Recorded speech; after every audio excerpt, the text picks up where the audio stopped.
Hi, everyone, and welcome to the sharing group, y'all. My voice is a little crazy. I'm getting over COVID, actually. I'm getting over a cold. But we are going to plow forward because I am so excited about our next guest. Today's lesson of A Course in Miracles is lesson 95, which states, I am one self united with my creator. I am one self united with my creator. And this lesson, y'all, very much speaks to the experience of my next guest, as she has much to share about her awareness of self, and the course speaks of entrepreneur, coach, author, Wendy Harrington had a near-death experience while in a coma. And so she is here, y'all, to share her powerful experience. Hi, Wendy. How are you? Thank you so much for joining us today. Oh, hi Loretta. I'm really good, thank you. And thank you so much for inviting me to join you. It's such a pleasure. I'm so excited. There's so much to talk about. And so you're able to start wherever you think is most appropriate with your experience. Okay, yeah, so I'll share where the thing that really started to change my life. I was 6, 7 months pregnant with my third daughter, and I became unwell. And then we didn't really know what was going on, and I ended up going into the hospital because they were concerned that maybe the baby would come early, and they said, we'll give you this injection just to bring on the baby's lungs, just in case the baby comes early. Like, don't worry, it'll be fine. And then everything kind of settled down that night. But the next morning, um, something kind of kicked off again, and I remember a nurse coming in. And remember, they were monitoring me, and they were also monitoring the baby's heartbeat. And she did that kind of like, I'll be back in a minute. I was like, what? Something's wrong. And she came in with the doctor, and then they rushed me in to have an emergency cesarean section. And our dear little bundle arrived. She was 4 pounds 8 ounces. Mm. This tiny little scrap, really beautiful, and went into the special care baby unit. And over the next sort of 4 or 5 days, I just progressively got this like abdomen pain. And I'd never had a major operation before, so I thought it was just what it was like to have a cesarean section, but it progressively got worse. And I remember on like the last evening, actually, before they realized what it was, I remember like walking down the corridor to go to the bathroom, and the pain was excruciating. And I remember stopping my hand on the wall. And I was getting a bit delirious with pain. And they kept trying all these different things, and then at that time where I was, there was a separate maternity unit and a main hospital. So they took me by ambulance to the main hospital, where it was discovered that I had necrotizing fasciitis, which is more commonly known as the flesh-eating disease. At that point, I have lost I was just, but my husband said to me, he said that I said, am I going to make it? I don't remember saying that. And so bless him, he's got a wife having this major operation and a tiny baby in the intensive care unit. And they rushed me into surgery. And necrotizing fasciitis, the skin literally goes black. It just spreads across. And it's so aggressive, apparently you can actually watch it spread. So they Wow. sort of draw a line all around the edge of it, which they did. They drew a line all around the edge of it. So it was all of my abdomen, like all here. And and basically then they just have to remove the flesh. There is no treatment for it. They just have to cut off the flesh, sorry to be so blunt, and hope they've got it all so it doesn't keep spreading. So for me, they removed my womb and ovaries and about 2/3 of my flesh, then all across where my stomach and up my sides, which always fascinated me. It's like kind of followed the pattern of the ovaries almost, up the sides. This little bit of my stomach here is still mine, and put me into a medical coma. Mm. Now, somewhere in that 10 days of being that medical coma, all of a sudden, I was aware that I was not in my body. And I remember thinking, oh, I'm not in my body. I Wow. was aware of myself. And I'm sure you'll relate to this. with that part of you that has always been the same no matter what age you are. Do you know it, Loretta? And I'm sure your listeners know it too. Yeah. That part of us which is unchanged, that aspect of self. Yeah. And I was aware of that, which of course I'd been aware of before. So it was interesting. And I was like, wow, like clearly I am not my body then. Mm. So I'm still aware of myself. Then Mm. the next thing I know, I'm just floating in this incredible light. And it was like it was drawing me Mm. towards it. Words will never ever do it justice. Like A Course in Miracles says, the course is designed to remove the blocks to love's presence. It Yeah. cannot teach you what love is, for that is impossible. But what I feel is I experienced it in that moment. It's a Mm. profound, unconditional love. Bliss, peace, words will never ever do it justice. Mm. And I was quite happily going when all of a sudden there was a tug on my arm, and I looked back to see, and it was my husband. And I looked ahead and I could see forms beginning to take shape. And I tried to pull him, but he wouldn't budge. And then I couldn't budge. And then I just heard telepathically, if you come, you must come on your own. And I so wanted to go because it was so nice. And I had no thought for this world at all, apart from my husband hanging here. And I'm a little bit stubborn. So I tried to pull him again and he would not budge. And I heard the same, if you come, you must come on your own. And I didn't want to leave him because when I met him, he really felt like there was such a connection. And so I didn't want to leave him. And with that decision of I didn't want to leave him, that momentum subsided Mm. and I came back into my body. So I don't know where that was in the 10 days of being medically sedated. But what I will say also, if anybody's listening, is I had a series of really weird dreams that were a mixture of reality during that time that I was medically sedated. And there were things that I was aware of that actually happened. So Mm. please, if you ever have a loved one who is in a coma, please talk to them and keep talking to them. And I know that that makes me quite emotional to kind of, I want to pass that on. I Oh. want to pass that on.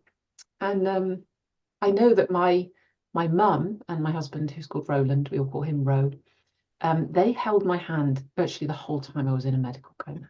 And Wow. I think if they hadn't, would I have gone? I don't know. Uh, so yeah, yeah, Thank you so much for sharing that, Wendy. That what you shared with us is such a divine thing to share. I think God put that on your heart because I've heard that before from another in the ear. Do not give up on your family and friends when they are in a coma. yeah. They are there. Hmm. If you talk to them, if you sing to them, they are there. Yeah. Uh, so thank you for sharing that for folks to know. And I actually had one of my dearest friends who's very loud and flamboyant, and my eldest sister is very loud and flamboyant too. So that apparently there was a time where those two were in the room with me. And of course they start chatting and laughing and apparently I'm fighting to come round from the sedation. And the nurse had to kick her out. And when they told me afterwards, I cried with laughter. I said, only you could get kicked out of, like an intensive care ward. That is Oh, just so amazing. funny. Yeah, Mm, that is so funny. Yes, it is so critical that we stay with, our family members yeah. when we're doing that.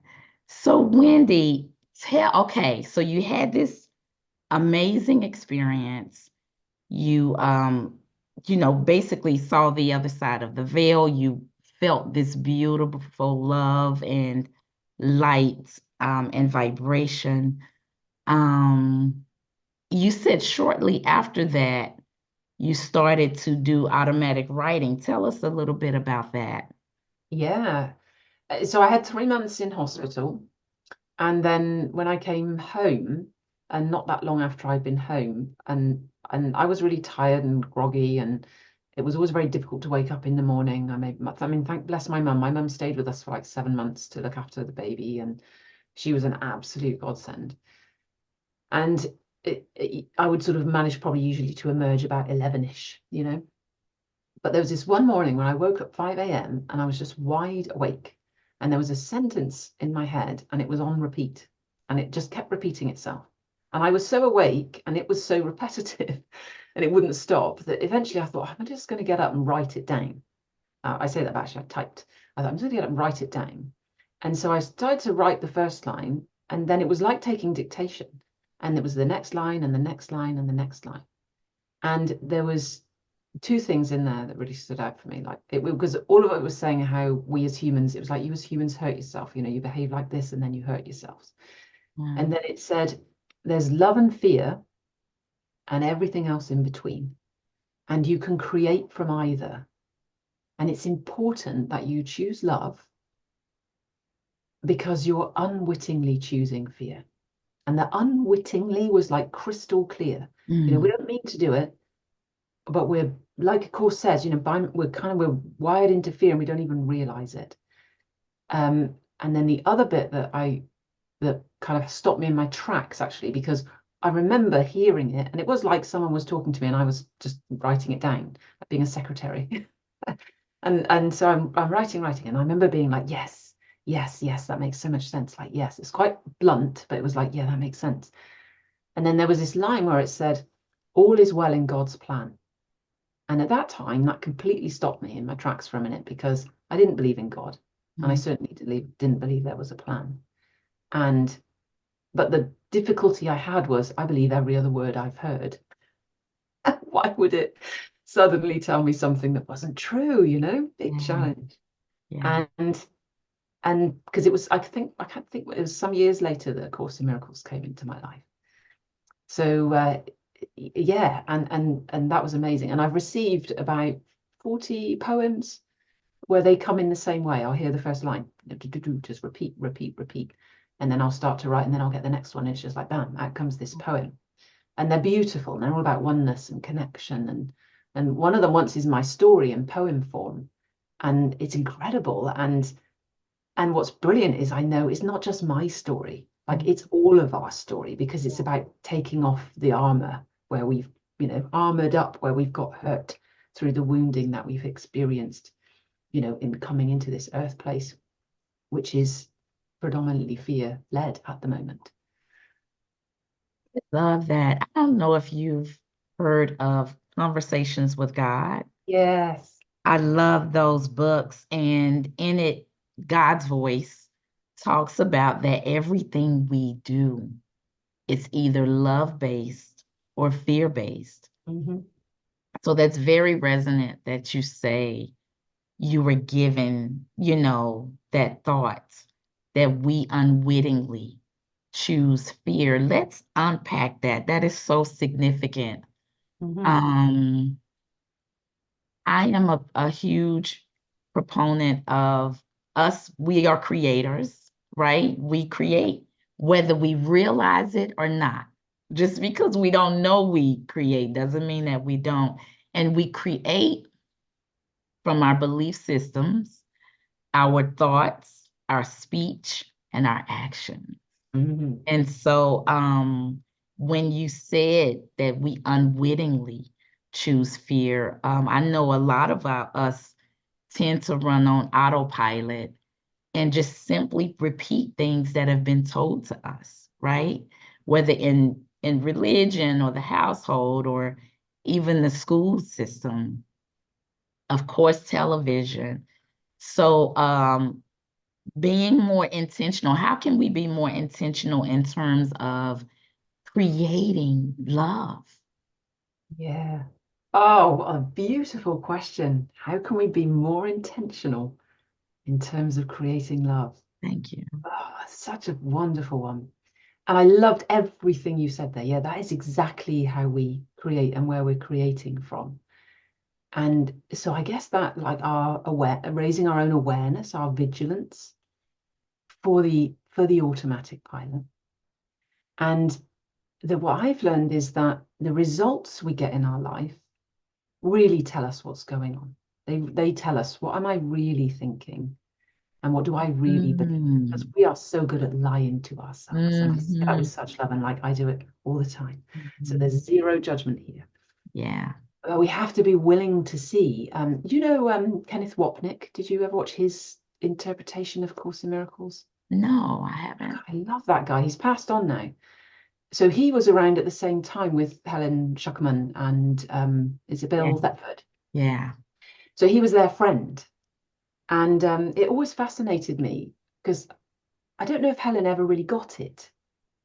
She certainly was a cracking job of bringing it through, but she was still suffering a lot, wasn't she? Yeah. Yeah. And I don't know for Bill, I've never listened too much of him, but Kenneth Wapnick was just like the best, from my perspective so far, I find, like interpreter of it.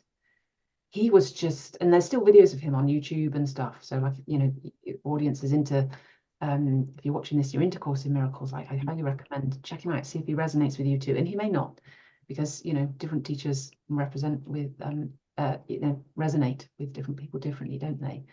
But there was a point where he says, the biggest block is the denial of our own viciousness. Mm, mm. And I'm going to say it again because it's so juicy. The biggest block all of us face is the denial of our own viciousness. Yes. And that to me is always like, yeah, that's the nub of A Yeah. Course in Miracles on the flip side of the love, isn't it? Because everything we have outside of ourselves that we judge or condemn or criticize is something that we're unable to own within us, Yeah. Yeah. and Yes. so I think that this vigilance for what am I perceiving outside of me, and like what are my results, because then that really shows me. And I think we have this real knowing doing gap. There is a lot of intellectual awareness of spirituality on the planet right now. Mm-hmm. And because we're intellectually aware, and because what our the journey we're on, we've been in a space where we have valued intellectual knowledge and cleverness. So that's kind of in the Yeah. program, if you like. Yeah. And so we're valuing that. And what we need to realize is if I'm not living this every second of every day, Mm. if every interaction is not a loving interaction, as that, I don't know which lesson it is, but it's one of my favorite ones. I don't know the number, but if I am not at peace, then I must have chosen otherwise. That one. Mm-hmm. That's such a good one. I I love it. remember when I first read that one, I was like, really? Because it really seems like some people are doing some things and stuff is happening out there. And I remember fighting it for the whole day. And I just used to sit with it and like just, consider it, ponder it. And all of a sudden it came in. I was like, oh, like what if that was true? Yeah. If I Yeah. was the one actually that was taking myself out of peace, and then you begin to practice, don't you? Well, I could choose, because there's also, I could choose peace instead of this. Then suddenly when something happens, okay, well, how can I choose peace? And what is it I'm thinking that Mm-hmm. has me not at peace? And usually we'll see I'm making a judgment of some sort. Mm-hmm. That's what has me not at peace. And of course, the biggest judgment is the judgment we have of ourselves. Yes. And then why we find it so hard to embrace the viciousness that we may see outside of ourselves. Oh, well, those people over there do that, but I would never do that, which was always my beef, with church and religion, that it just seemed hypocritical to me. And again, I don't tarnish everybody with the same brush. But as an outsider looking in, what I'd see is, oh, some people go there and they sing songs and they talk about love, and then they come out and they're judging someone or criticizing someone, or they're denying homosexuals, or people of different races. It's like, what the F, excuse me. But like what? No, like, and I reference back to your initial lesson, which I love, like we are one self with the creator. Like, Yes. and literally we are one self. I twice in my life so far, I have had a moment where I'm still aware of my form and I'm with another, and I know we're one thing. Oh, wow. That's Oh my God, it was like the first time it ever happened, it was like, because I was like, wow, like that's we truly beautiful. are one self. And of Right. course, the intellectual, logical mind, it doesn't compute because it doesn't function in that way. It Yeah. functions in Yes. either or, it doesn't function in the truth. So, yes, so we definitely are one self, you know, aligned and one with the creator too. Did I answer your question now? I'm not quite sure. Yes. Yes. And this, and you use the word juicy. You are my sister, Wendy. I love Amen, that sister. word. I love that word, juicy. Yes, this is so juicy. You have just spoken so much, and people do have a different. I had a hard time with this in recognizing that there is no world out there, like you said. Mm-hmm. Everything that happens to us, we're creating and happens for us. Now, it's important that we don't think that we somehow consciously are creating a hell for ourselves or that I deserve that. Sometimes the ego voice will say, well, you deserve that, or something like that. But just being aware that there's some kind of somehow a vibrational match with Yes. what we, may be experiencing, and that there is a gift at the Yeah. end of that experience, Yeah. right? Yeah.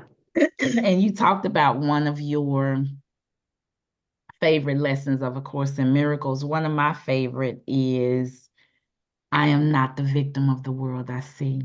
Mm-hmm. I'm Yeah. not the victim of the world I see. And understanding that there are no, we're not victims, and on that whatever occurs, there's a gift for us to receive, to either think, how did I contribute to this? What does this situation have for me?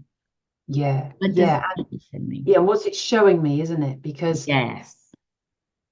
I love what you said then. And the first thing I want to say is like, no, no one deserves ill treatment ever. No one. Like even the most vicious of person, like no one. There is nothing in love which is not forgiven. Right. Everything truly is forgiven. Right.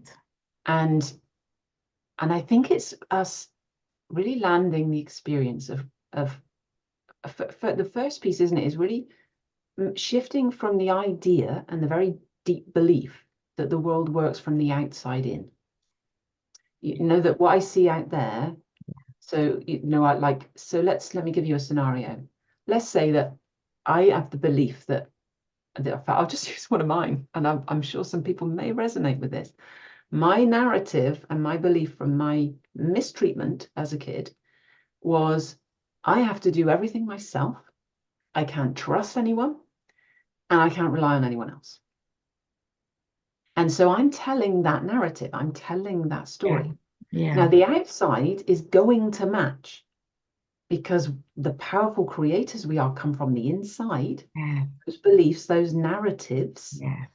and then it gets mirrored back to us. And so then we're like, of course, I'm going to get people that let me down, Yes. people that I then can't rely on. And I'll say, see, you can't trust anyone. I knew it, Mm-hmm. Mm-hmm. you know? And what we have to do is really pull that back, Yeah. take complete responsibility and ownership. Like, what story am I telling? What beliefs do I have Mm-hmm. that mean that this is what I'm experiencing? Yeah.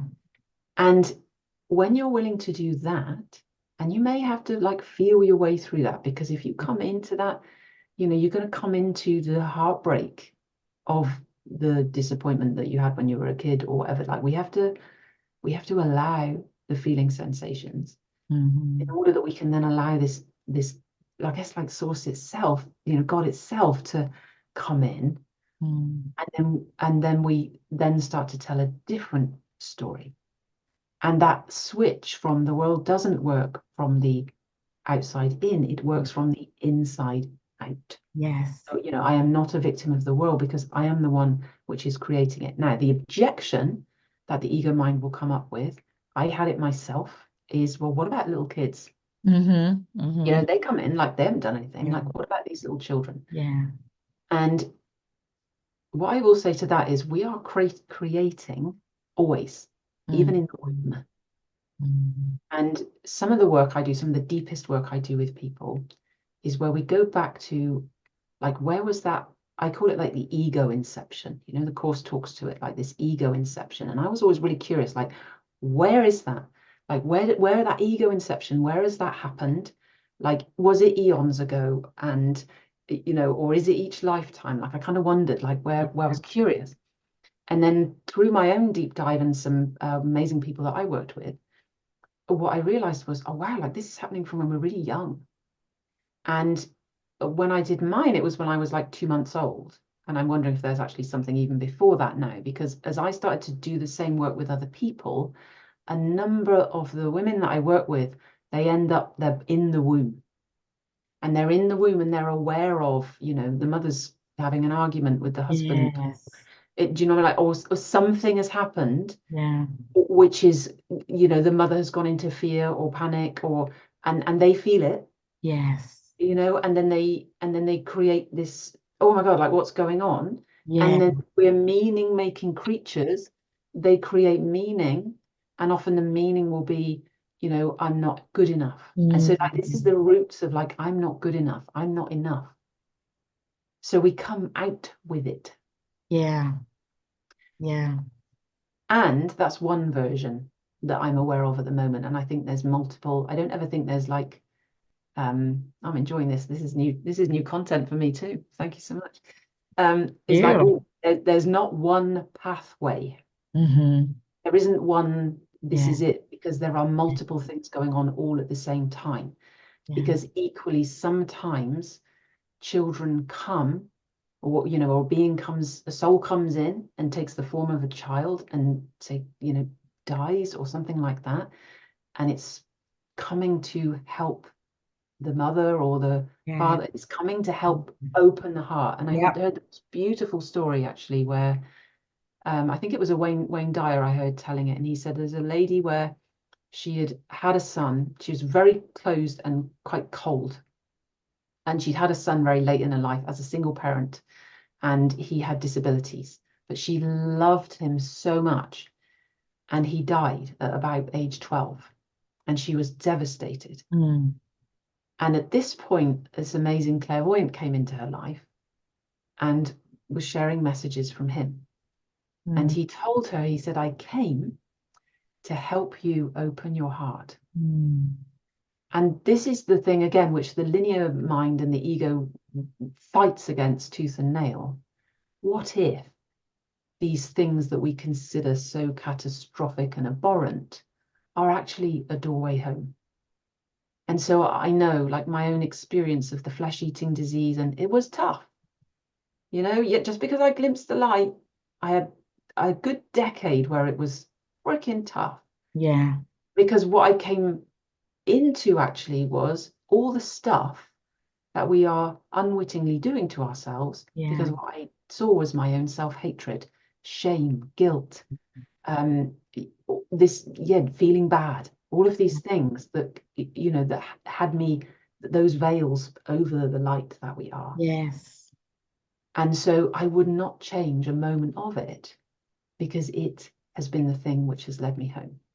And I think that's it. I think these things are a call to home. And it's not easy. I just want to acknowledge that it's tough. Yeah. Some of them are so tough. I mean, you know, I'm a very deeply feeling person. I mean, I can't imagine what it's like to lose a child. I just Yeah. can't. And some people go through some utterly horrendous things. Yeah. You What just, if? I've heard too many stories from too many people who have broken through of like, it is, home is there for all of us. yes.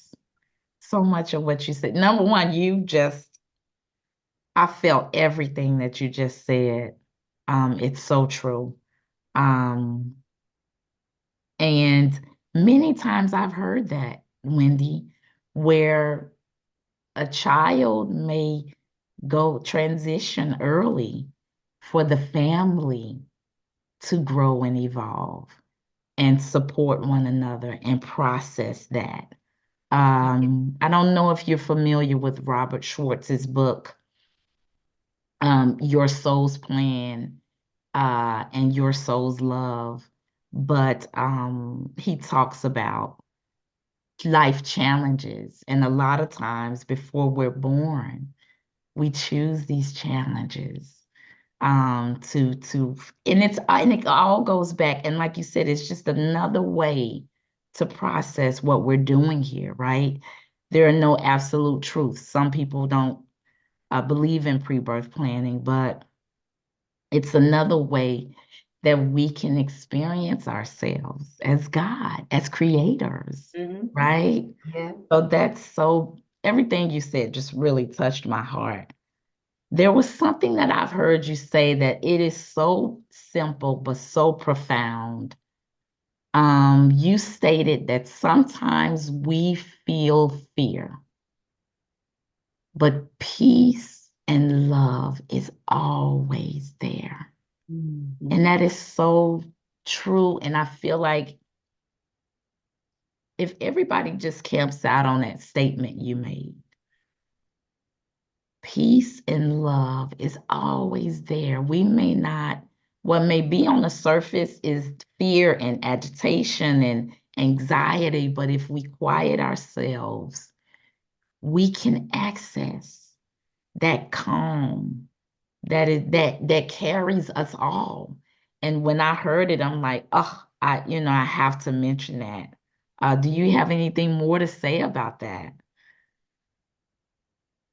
Oh, at first, I just want to say I love the things that you're bringing, and that this is the I've done several interviews now, and this is the first one that I've done where we've like talked it around A Course in Miracles, and I just want to say I'm loving it. It's so much fun. So thank you to you for your beautiful channel, Thank and thank you to you. your beautiful community as well for the pleasure of Yes. putting it, because like it's like wow, like if we want to talk about it in a really expansive way, like that's the framework to have it in, isn't it? Yeah. I love it. Yeah, what do I want to say? I do want to say something that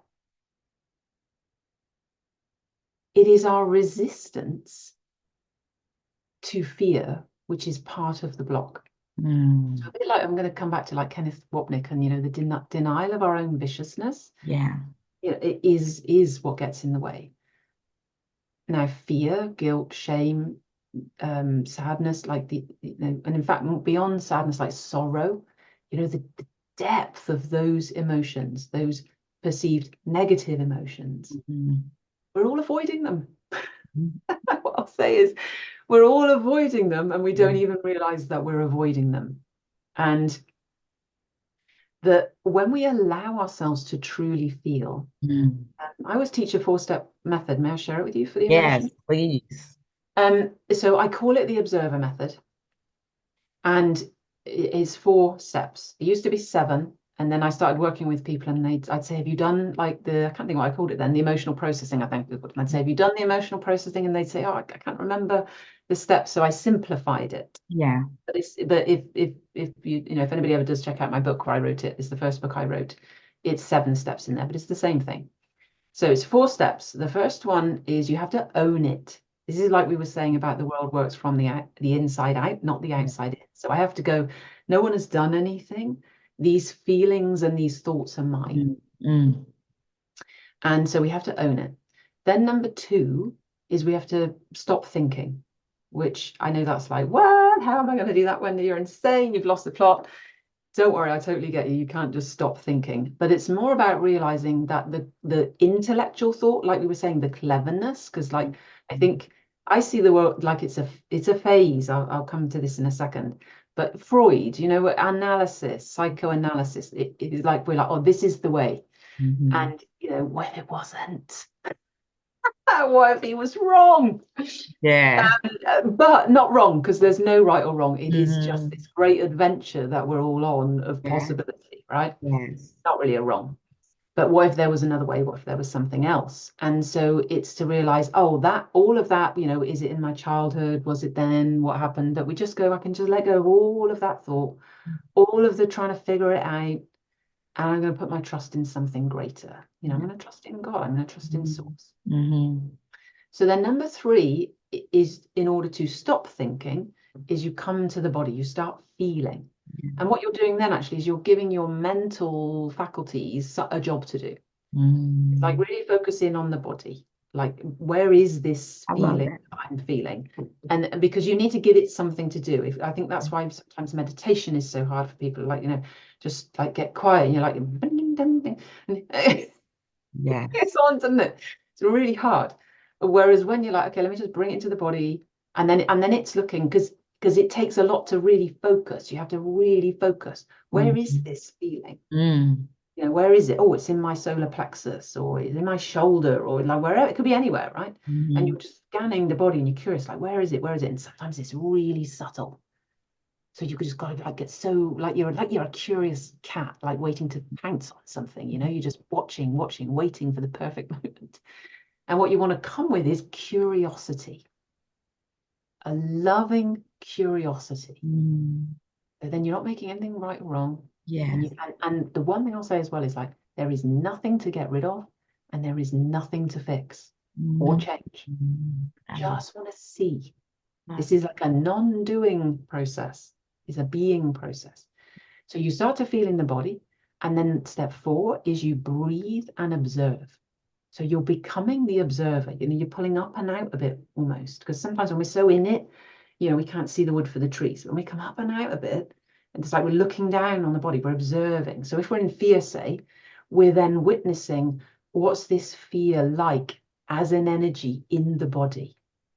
Not the story of why I'm afraid, because most fear as well, and just to say as well, I always clarify, we're talking about psychological fear here. Mm-hmm. Mm-hmm. We're not talking about physical fear. If you are under threat, get the heck out. Yeah. Run. Yeah. Yeah. Don't let me analyze this. No, run. So we're not talking about that. We're talking about psychological fear, which is most of our fear, Mm-hmm. which we're creating, isn't it? So we breathe and observe. And when you come to that place of non-judgment and you are embracing of the viciousness, suddenly you see, like, wow, this fear. Like, oh, it feels like it's going to take me over. And I think that's where we get afraid then, because it feels like it's going to consume us. I don't know if anybody's seen who's listening in. There's this, I think it's the third Spider-Man film with Tobey Maguire, and Mm. it's the one where he gets touched by the black stuff and he comes a bit badass. Do you know what I mean? Right? Yeah. That one. And I remember the first time I ever really allowed myself to experience fear, that was what it felt like. It felt like it was gonna come in over me, and it was gonna consume me completely, and then I was gonna become this evil thing, which I think is where we get evil from. Mm. And so as you're resting with love, with God, this is like, you can't do this on your own if you're just in the personality thinking that's what you are. If Mm. we're in the one self, knowing the oneness with our creator, we're going with love, is holding the space where we have a look at this thing. And then you just keep breathing, and you might get a bit scared, but you just keep breathing and you keep breathing. And the only thing you need to do is breathe and Yeah. observe. Don't let your mind make up any stories about it. No stories, and it'll happen. You'll get stories, just no thanks. Come back to your breathing and observing. And then suddenly, just dissipates. Happens every time. Oh, oh, that's beautiful. And sometimes I've met things with people where we'd be like, I'm like, I don't even have a word for that. I said, can you feel it? And they'll be like, yeah. And I'm like, it's okay, because it feels like vile, and heinous. Yeah. And I'm like, it's cool, just breathe and observe. Mm. And equally that just dissipates. And then there's love. And there may be layers of that. Yeah. And this for me was the first thing, like the emotional processing Mm. was the first thing that really helped me after when I was really wrangling around with myself and my self-hatred. And Mm. I went to in India, and it was amazing to learn this and then begin to practice it. And then it made me laugh, because I had an astrology lady once was looking at my chart, and she said, I don't know if this resonates with you. She said, but you have the capacity to go very deep with emotions. And she said, and that means that you'll be able to hold other people to help them do that with theirs. And does that resonate? And I I love started laughing, and I said, that's the work I've begun doing. So it's like in my star chart. it. And so, which made me think, when you were saying about I'm not sure about whether we as souls agree things for Yeah. lessons. I'm not sure Yeah. whether that's a human idea. Mm-hmm. That kind of implies, um, I don't know. It might be right, but I'm not sure. Mhm. But Mm. I'm also curious, like, like this God thing that none of us can freaking comprehend and is like immense and omnipotent and all the omnis, that that is so clever. Like, I mean, you think of the universe like bam, right? That we're trying to understand that. And like, what if it was like all is well in God's plan? What if it was creative? And it's like, oh boo, you're created for that, and you're created for that. Mm. And each of us created, uniquely crafted for Mm. something so brilliant. And Mm. there is the most gorgeous. Hey, have you ever read The Way of Mastery? No. So Uh, The Way of Mastery, and I can't remember who it's come through, it's a channeling of Jesus, same as the Course. mm. And it's interesting because it's exactly the same stuff, and it's almost a little bit more accessible. So I always like, I don't know whether anybody agrees with you, but like the text Mhm. of the Course in Miracles is some heavy going. It Some is. heavy Oh, going, isn't it? that is facts. That is, you have to really be present to, Yeah, you got to be yeah, so present. yeah. And it reminds me, of course, because it makes me laugh that it came through some Harvard psychology lecturers, because I also have done a psychology degree. And I remember reading the papers. And I remember getting so frustrated with, why don't they just talk in English that I can understand? What are all these long words and all this this cleverness? Until I realized, oh, they're writing for each other. They're not writing for the lay person. And so I think there's an element of the messenger, there's that'll come kind of through in that way, perhaps potentially. Again, maybe not always, right? But there's something, and not but. And I really love the Course in Miracles, and when the workbook, it's like where it's at, isn't it? Because it's also, yeah, you can read it, understand, even if you understood it all intellectually, if you're not applying the lessons, you won't find your way home to God, because God is not an intellectual idea. It's not a concept. Yes, Direct yes, yeah, experience. You can't think your way to it. yeah. And so, but there's a wonderful. I'm trying to replace and with but. I realize I say but all the time, and I'm wanting to replace it with and. So I keep correcting myself. I And love that. I love that. I love that. Because because it's I feel, almost like but negates everything you said prior. yeah, yeah, Yeah, and it's like there's this thing, but this thing, and it's like no, there's no yeah. but. There's this thing, it's amazing, and there's this thing, it's amazing. I love And that. and I feel like God is both and the mind is either or. Yeah. So, and in the Way of Mastery, there is the most gorgeous prayer, and it says, Source, Creator, God, Goddess, all that is Abba, I am ready to be what you created me to be. Mm. I choose to remember that I am effect and not cause. Mm. Thy will be done, knowing that your will is my greatest happiness. Reveal then that path through which that happiness may be known, for my way has never worked, but yours always does. Isn't that just the most divine prayer? I gotta get that book. And you know what I love about that is I know people, and there's a lady, Tina Spalding. She channels Jesus. Yes, I've seen Tina. She's I amazing. love her. And there's been people in her group, women who have had a problem with the male pronouns in the course. Yes. And I've heard Jesus through her talk about the healing that we do around the male pronouns. There's healing that is there. If you're triggered by it being he and son instead of a daughter, there's healing work that we can do. Yeah, yeah, yeah. But I love what you talked about with the Way of Mastery, where you said the God and goddesses. Yeah, Just being that all inclusive, because it really is yeah, inclusive. Like you said, we're one yeah. self. It really is. And the Way of Mastery, I think it flits between she and he. I love that. It uses both. And I think there absolutely is their healing. I remember channeling something once. It was not this latest Gaza Strip kickoff, but the one before.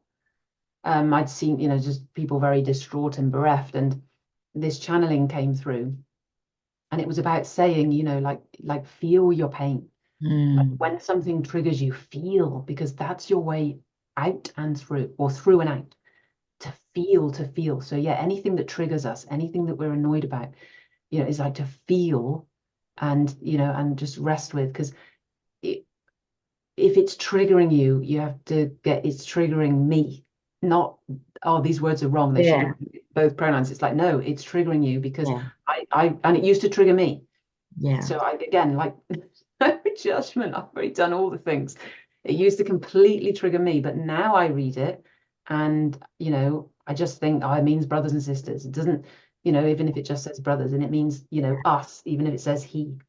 Because actually, like man, when you say in the mind of man, man is like humans. It's not Mm-hmm. man and woman, Mm-hmm. Mm-hmm. So and let's also, because I'm a big proponent of women. I mean, it could be a whole nother podcast. That we do need to clear up some of this stuff which we are unconsciously wired and programmed with, that has us women unwittingly keeping ourselves down. Mm-hmm. And for it all to come up to the surface, Mm-hmm. no blame, forgiveness all over the shop. But there are stories that we're telling ourselves that we don't even know that we're telling ourselves, and we're frustrated because really I'm still running that story. Yeah. And that we are not treated. I'll come down, I'll get right on the soapbox. Right, women, I'm so passionate about it.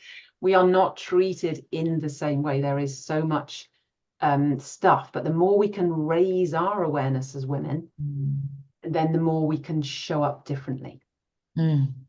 and claim our space. And we need women. We need women to show up, and we need women to speak up, and we need the balance so that we bring the energy of woman, of the feminine. And I always think feminine, if we think not men and women, because it's just a game, it's just something that's been rolling out, it's just an experience, no judgment.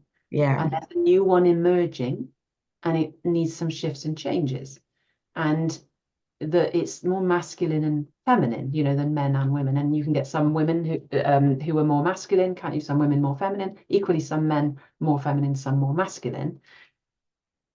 And actually, again, it's multiple layers, isn't it? And women and our hearts and the way we are culturally and historically and ancestrally wired, Mm-hmm. like we need that. We need those voices at the table. Yes. I could go on, but I'll stop there. Oh, I feel everything you're saying in my body. I feel it in my body. I love how you talked about delving into those feelings. We treat our emotions. I often tell people when we're feeling uncomfortable, when we're triggered, when we're angry or we're sad or whatever, we tell those emotions, you shouldn't be here. Mm. You shouldn't be here.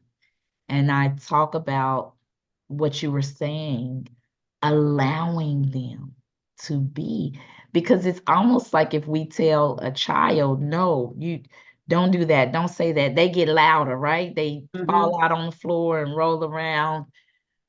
Same with our emotions. When we say, why are you here? You shouldn't be here.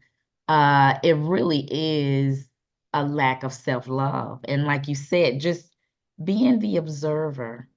I've heard you talk about Eckhart Tolle, who I love, and that was the first, when I read his book, The Power of Now, that was the first introduction of seeing ourselves as the observer, being the observer. We don't have to be so invested, right, Yeah. in this illusory experience. We can go higher and take a step back and observe and say, oh, wow, check that out. Like you said, don't judge it, but just allow it to be. Allow those parts of us to have voice, Hmm. because it's energy. It's just energy that wants to be released. So Beautiful, beautiful Yeah. comments about that. And often as well, it's showing you something. Yeah. Sometimes, yeah, absolutely. It's energy that needs to be released. And it's showing you something. It's revealing something to you if you can let yourself feel what you feel and not make it wrong, and not judge it and not feel that you shouldn't feel it. And yeah, it's like a guidance system, isn't it? Our emotions are a deeper kind of guidance system. And when we can listen to them and we can not judge them, and we can listen deeper, and we can hear. And what's really lovely is often like it sometimes as well, it's showing you where you've got an erroneous belief. You react to something, or you get triggered, is beginning to start to bring you home to an erroneous belief. And I think that there's also like some fundamental ones. Like there's the fundamental, like the way that the psyche functions. Let me put it this way first. I'll bring it down to a more kind of easier concept. Shakespeare said, all the world is a stage. Mm. And what if he was right and we were a character in the play? And where we've got lost, if you like, is we have thought we are the character, Yes. and we have forgotten that we are the soul, which is projecting the energy into the character. So if you're a character in a movie, that means then if you're a character in a movie, you would have a script. Yeah. So you could change it and write a new story and a new script, and then begin to have different experiences. And I'm reminded of Jim Carrey. I always loved Jim Carrey. He's the most Me too. phenomenal actor. He played Andy Kaufman in a film, Mm. and Jim Carrey's a method actor, so he just takes on the persona of the person. That is, method acting is that they're so in the person, and they sort of live, eat, breathe, on the set, off the set, like that person. Wow. And so he played this part for, I don't know how many months, 6, 7 months. And the most interesting thing is at the end, he said he couldn't remember who Jim Carrey was. Wow. He couldn't remember what he liked, or because Jim Mm. Carrey is just a character he has created. Right. And I was interested watching him having he's obviously having quite an awakening, isn't he? He is. Yeah. Yeah, yes, he is having he's been It's hilarious. phenomenal. I love Most people can't understand it or comprehend it at all, can't they? It really makes me laugh when I see him on interviews and things. So yeah, so it's so interesting um just to start to allow more, Yeah. not make stuff wrong. Yes. And if you're jealous, like, oh, I'm jealous. But then what we need to realize is, oh, if I'm jealous of that, say, all that means is, oh, I want that too. And so, and if I stay in the energy of jealousy, I'm never going to allow myself to have it, because that energy is contracting and not expanding. Mm, mm, That's the mm. simplicity of manifesting, isn't it? Is like, am I in contracted energy? Am I in this, and I'm in the story that I don't have a thing? Or am I in expanded energy, an expanded state, and I'm telling the story that I have it? I love that. Because It is love simplicity. is an expanding energy, right? Love is an expanding energy. Yes. Yes. And fear is a contracting. So, Yeah. Wendy, before we have to talk about this. When you talked about that you and your husband broke off Hmm. and you were in this space where you were wanting to experience love, tell us about that because it's so significant. Oh, yeah. When we were separated for that spell, Yeah, and I was wondering why nobody loved me. yeah. Yeah. So I'd spent my whole life, um, from, oh, it's okay to be really transparent. So when I was 12, I was groomed by a family friend who was 25 Hmm. in intimacy. And and then I got rejected. So, when it got to the point where, I didn't realize for years, actually, I'd always thought it was me because I was so desperate for love, and I thought he loved me, and I always thought I'd caused and created it all. And it wasn't until I had my own children, Hmm. and, when they were like 12, I was like, what? And I was also, and it wasn't actually even until I was about 40 that I suddenly thought, oh my God, I was groomed. And I didn't even realize, Wow. Wow. so that really set up this I'm desperate for love thing. Yeah. And then from about 13, I was always in a relationship, of some sorts. And I'd get into one and it would be amazing for a bit, and then it would not be. And Mhm. then I would think it was them, and then someone else would show up and take my attention, then off I'd go. And I just went on in that pattern. And so actually when, my husband and I, we in our 8 years apart, it's like the best. Like I really feel like that guy has taught me to love. He's helped me learn. He's helped me learn what love is, and he's helped me learn what it's not. And it's been a wonderful practice ground. And so we had this 8 years apart. And initially I had a brief spell on my own. Then I was in a relationship for 3.5 years, which was also amazing. And he's an amazing guy. And then that didn't quite work out because of just family dynamics and stuff. And then I had 4 years on my own being single, which I didn't like. I hated it in the beginning because of course I was desperate for someone else to complete me and make me feel like I was enough. And I Mhm. really thought it was out there. I thought that love was out there. Someone had it. And of course for me, like, I didn't die because I wanted to be with Ro. And then we weren't together. So that was like, I mean, I wouldn't, my girls are such a thing that have kept me going over the years, but there was points where I was like, oh, I wish I'd just, and again, I never would have done anything, but there were points where I was like, it would have been easier just to have gone. That was so nice. And this is so tough. That's more what it was. This is so tough. Yeah. Mhm. This is flipping tough sometimes in it, like. Mhm.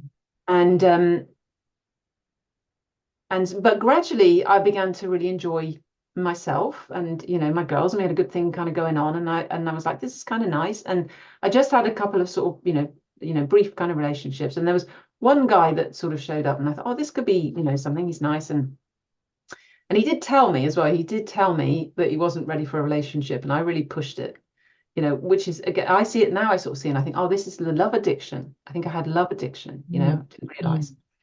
Mhm. And bless him, he did actually come towards me a few times, but then he'd sort of come in and then he'd withdraw, and then he'd come in and then he'd withdraw. And about the third time, I'd worked out, oh, this is not quite right anyway. Yeah. And so I said to him, no, don't worry, like, let's just be friends. Yeah. Like, and I wasn't like desperately upset or anything like that. But I went to bed and I was just feeling a little bit sad. And I was thinking, like, why does no one love me? Like, I'm a really Mhm. nice person, Mhm. Mhm. you know. And anyway, I said to God, I said, look, what is this shit? I said, because I'm so bored of it. And will you please just show me what it is? Because I'm done. And I Yeah. went to sleep and I woke up in the morning and I got into my shower. And all of a sudden, oh, I was flooded with love on the inside. Like I could just feel it in my body with Mhm. the dawning realization of like, oh, it's in me. It's Ah. in me. And that is like, I'm keep coming back to that. I mean, that lesson today is like oneself with the creator. It's like, yeah, the creator's in me. That's the love which is in us.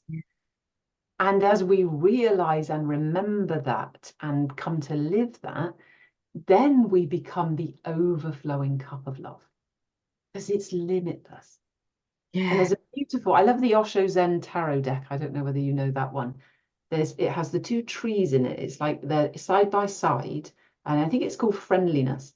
But it has these two like really colorful blooms on these trees, and you've got the tree. There's like the tree trunks, separate, and then these blooms, and then they sort of intertwined here. And it's like as we become the overflowing cup of love, as we remember oneself with the creator, everything we need inside, intangible, not in the physical, like safety, security, it is all illusory. Yeah. Those have to be things that are inside of you. And you think as you come to know and experience, because I'm also really passionate, you don't need to die to experience God. And Yes. I mean experience. I don't mean have the Yeah. intellectual concept of, but you don't need to die, because I also have glimpsed it when I began to question my near-death experience. And I was doing a Tai Chi exercise one day with a tree. And because I is when I was doing my psychology degree. And some of the theory is that near-death experience is just something that the brain does at that point in time. And I thought maybe it was, and I was on a cocktail of drugs. I mean, it always had a very different quality to anything else I'd experienced.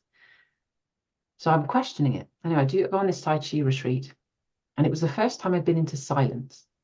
So the teacher said, eat your lunch in silence, and then we'll do this Tai Chi exercise with a tree. Cool. I'm with my sister on this retreat. I sit on this rock, and I live in Devon in the UK, and we have this Dartmoor, which is just like rugged landscape. It's an incredible landscape, quite unique landscape.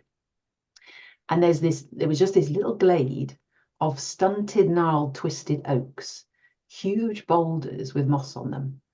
So it's like a magical quality right off the bat, in this place. Lovely river down the bottom. So I'm sitting on this rock. And first off, my mind was so busy. And my sister and I are like, we're being quiet, but we're like gesturing at each other. And, we're having a conversation still. We're not really being quiet, right? And then eventually that kind of stopped. And then I was just with myself. And that was the first time that I realized, like, my God, it's so noisy in here. It is so loud and it does not shut up. And it is going on about stuff. And I watched, that was like there for a bit and I'm eating my lunch. But gradually the nature kind of like took me, if you like. And I remember, and it makes me laugh to say it now because I can't believe I didn't know it, but I didn't know it, is all of a sudden I was like, oh, I'm one with nature. I'd really been, it's like us as humans and nature, but Mm. the oneness of it and that I am nature. Yes. Yes. That kind of came and my mind got really quiet. And then I was just actually in the bliss of, just how amazing it was where I was in the water. And I remember thinking like, wow, this moss, because it was so soft, it was like sitting on a cushion, right? Love it. I remember thinking like, wow, I'm going to get up in a minute and that moss is just going to spring back up. And if I had the proportionate weight, I'm ever dead, I'd be squashed flat. This moss is amazing. Mm. And then we were called to do the exercise with the tree. So I get up, find a tree, put my hands out, close my eyes, and I just began to move my hands back and forth and I was breathing. And then all of a sudden, I lost all sense of my separate self. I met that same love. And the words for it were unconditional love.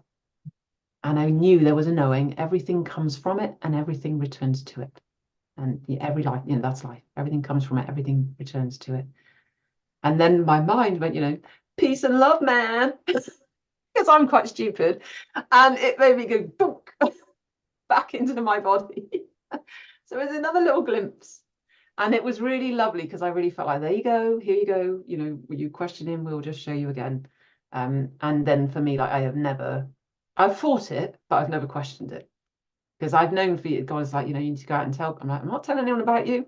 I'm not using the word God. You are funny. I love that. We are the love that we seek. Yeah, so to come back, we are the love. And it says it in there, and we are the love that we seek. And then we become the overflowing cup of love. We're not, because I think sometimes as well, we're so caring and we're really in our hearts and we're like giving, giving, giving, but we're giving from ourselves and then we get deplete and we're exhausted. Yes. And so, whereas when you're giving like that, it's like it's limitless, it's abundant.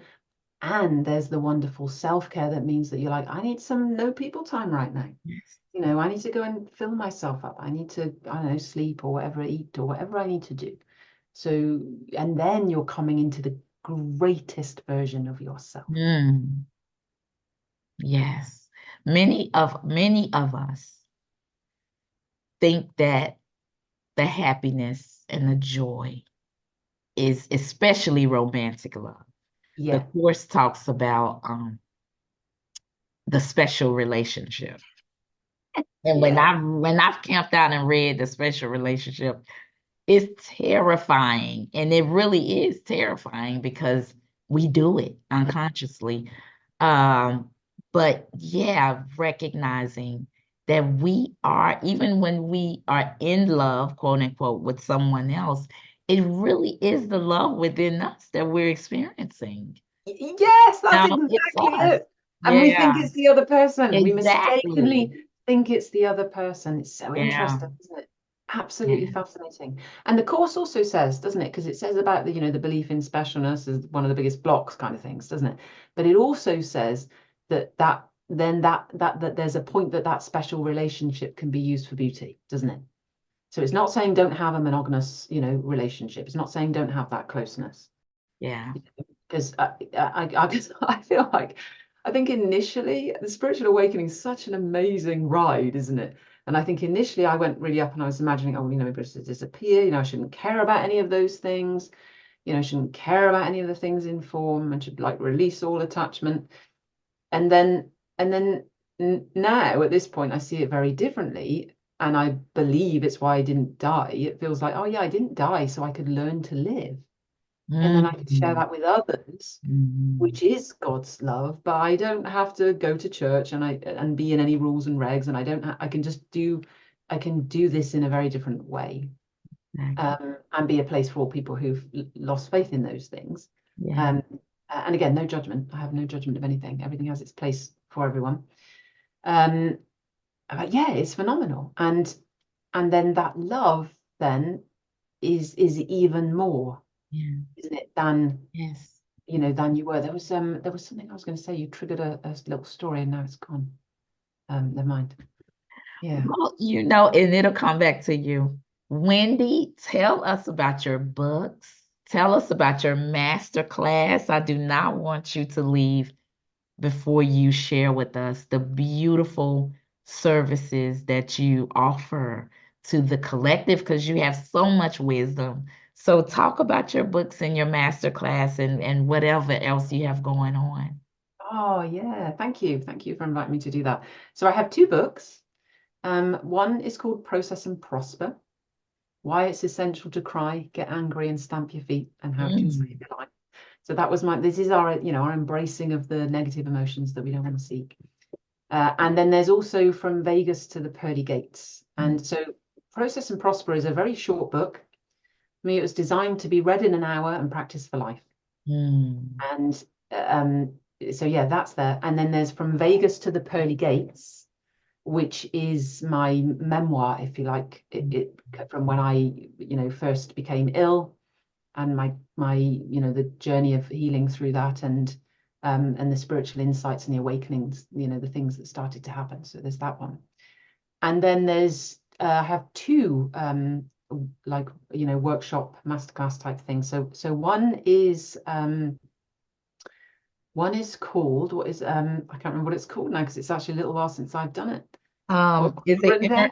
inner champion to inner? Yes, thank you. Yes. So one is inner critic to inner champion. And that one you'll find on my website, which is wendy-harrington.com. On there, if you just go to Masterclass, it's there and you can get immediate access to it. You don't have to sign up or anything. It is literally on a web page. And that is about what is really getting in the way for us. So in Mm. there, we look at some of the psychology, but we also look at this ego inception piece and we talk about that. So that's on there. And then the other one, my new one that I've been doing, which I absolutely love.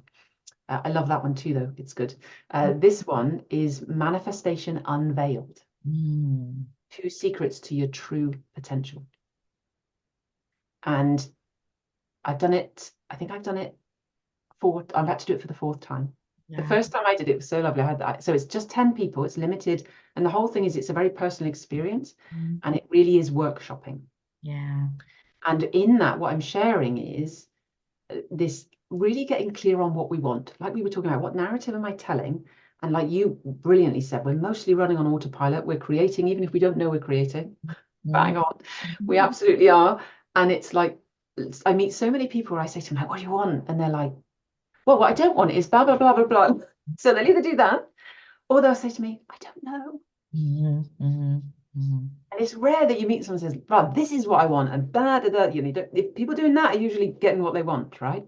So I saw that loads. And so this is a workshop where we look at 4 different pillars, and you workshop, you have time to write, oh, what is it I really want in that area? And of course, I'm encouraging to like go big, dream. So we have that space. And then in the second part, we look at the identity shift. So Mhm. this for me is something which has really come in the last 2 years for me. And oh my God, it has radically changed so much. Because like you were saying, the autopilot bit is the identity is deeply embedded, Mhm. but it is not cast in stone. And so what we look at is how do we craft a different identity? Mm. So these things we said we wanted when we were dreaming, who is she? And that we tune into that. And again, we craft and we create, that's who she is. And that this has been so revelationary for me. This is, I have such joy sharing it. Mm. And like I say, it's limited to 10 people. So it really is like, treat it like a live event, show up live, have your camera on, we workshop together, you get to connect. So Mm. missing connection, proper connection is so missing, isn't it? When we're just a mass number on these big things. Yeah. Um, and that there is an investment, but the investment is only so you definitely show up because there's only 10 places. And Mm. at the moment that's £7. So I don't know what that is in US dollars. And I am actually doing it for free because my organization, which is All Unleashed, we donate to plant trees to a charity called Word Forest. Love it. And they plant trees on the equator because they grow 10 times faster there than they do anywhere else. Wow. And my organization is in its infancy, so far we've planted 182 trees, but I look forward to us planting more, and I imagine that we've planted thousands. And so bar the fees that it costs me to process the transaction, that money goes to the charity. Oh, that's beautiful, Wendy. That's beautiful. So if folks wanted to reach out to you, do you prefer your website? I don't mind at all. I'm on Facebook.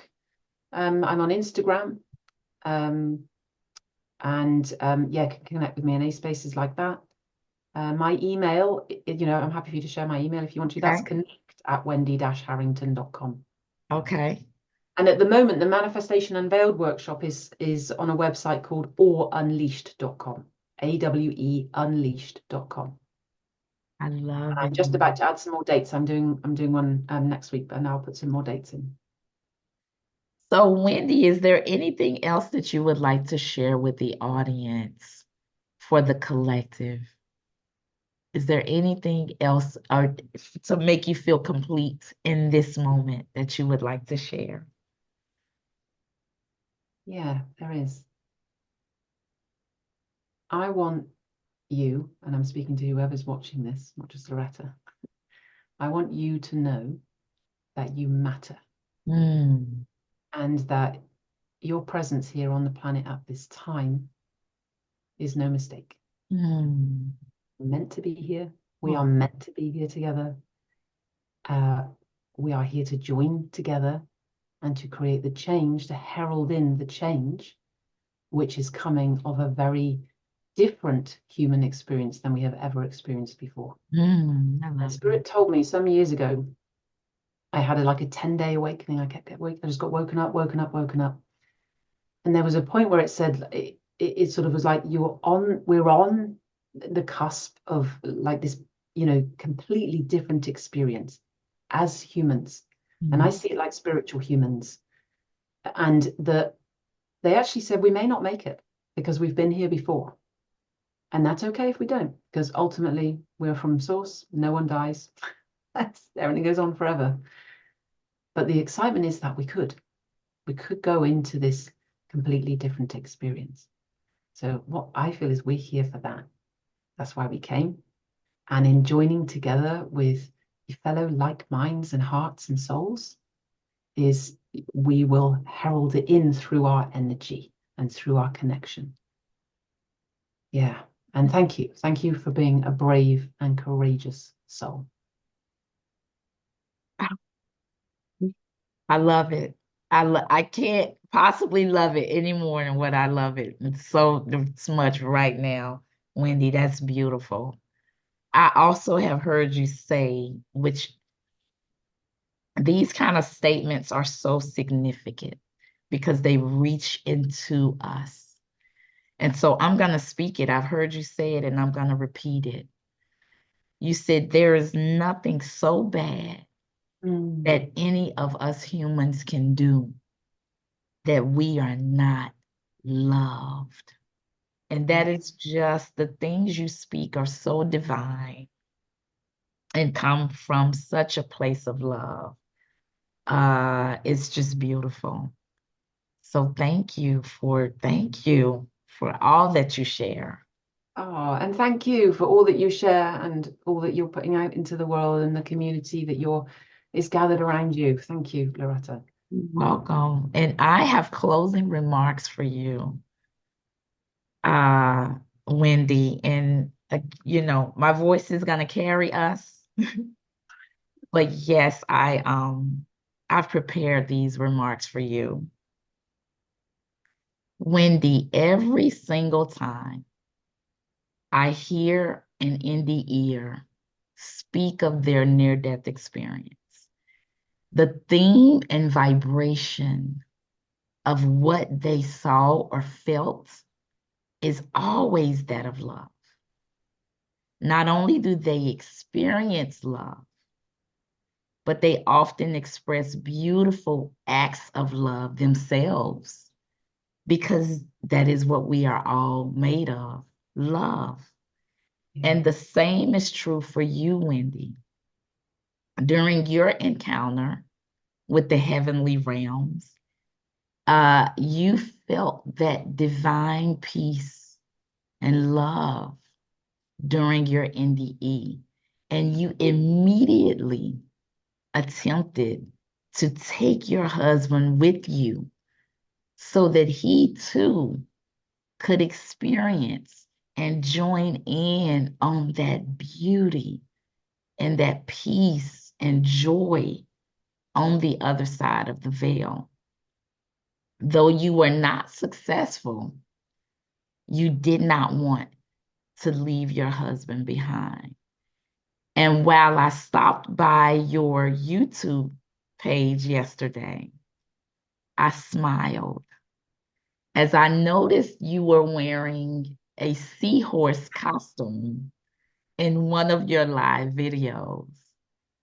You were on there explaining how you decided to challenge yourself to do something out of your comfort zone so that you can experience more of what you want.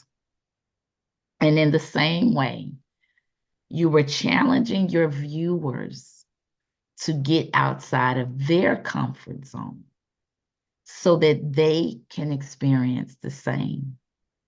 And I thought, wow, Wendy is still inviting people to join her, just like in her near-death experience, as she continues to connect with the joy and peace that she experiences every single day. I could feel the joy exuding out of you as you were energetically pulling the collective with you to join in as you expand and evolve every day. It is from the love that you are that once again wishes to bring your brothers and sisters along with you on your journey. Thank you so much, Wendy, for your beautiful heart, for your joy, and your motivation that you have to share the good news that we are all divine sparks of light in the process of remembering who we are. Thank you so much for being on this planet with us and for all that you learn and share with all of us. It is a pleasure having you on the show. I'm looking forward to being friends with you and us having many, many, many conversations about everything. It's been beautiful having you on. Oh, thank you, Loretta. I'm looking forward to being friends with you too and having many, many conversations. Yeah, Thank you so much. This has been so beautiful. thank you. And Wendy, we end with the heart. Yes, yes. And thank you all for joining in while we had this beautiful, beautiful conversation with Wendy. Please subscribe. Check out Wendy's masterclass. Join her. Look at her YouTube. I was at YouTube as well. I forgot about the YouTube channel. I've Yes, got a talk about link tree link with everything in. I'll ping that over to you. yes. Mm. Yeah, I'll put that in the description box. But thank you, everyone. Everyone having a beautiful week. And until next time, y'all. Oh, lots of love, everyone. Bye.